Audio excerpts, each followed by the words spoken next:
Recently, I've been researching the topic of neuroplasticity, and I'll put an image up here of what our brain synapses look like. These are actually two independent connections that are electrically connected. Everything has energy, electricity in it, and our brain is no exception.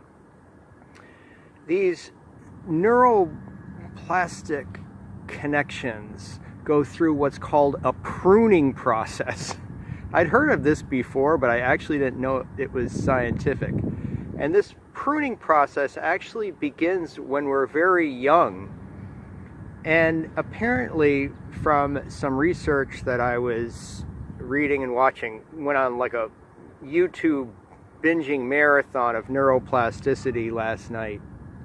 When we're very young, through childhood trauma in particular, these synapses can get pruned in such a way to dictate later behaviors as adults in life. But this is very dependent from individual to individual. So while some young people who are in a stressful environment, say as children, may be greatly affected and damaged, actually, as far as their neuroplasticity in adulthood, that could vary on the next individual who may not be as effective and may be able to overcome that, if you will, neurologically in the brain. So it's really a case-by-case thing there.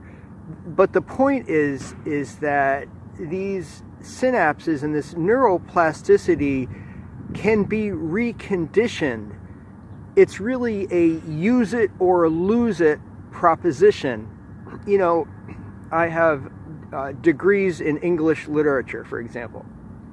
And when I was 40, I decided to take some math courses at my local community college. There's always a chip on my shoulder I had about always kind of avoiding math courses. Started out college algebra, and I remember the first couple weeks in college algebra, man, I just felt overwhelmed. My brain was having to just work in this way, and it was bringing back all these flashbacks to like 7th grade where I was just tuning out of math. I just said to myself, man, I got to get through this. This is a real head trip. Well, I did. Went on to pre-calculus and finally first course in calculus. I did a summer course in calculus as well.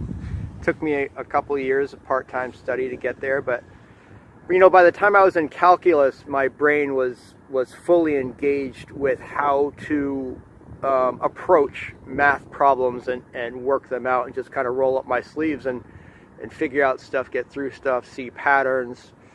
But I really felt the synapses connecting in ways that I had simply not done for much of my life. And if we're learning any new skill, guys, this is where these synapses and this neuroplasticity development can actually be improved cognitively. This is documented. Now, there's some very simple ways of keeping ourselves healthy as far as the synapses in our brain.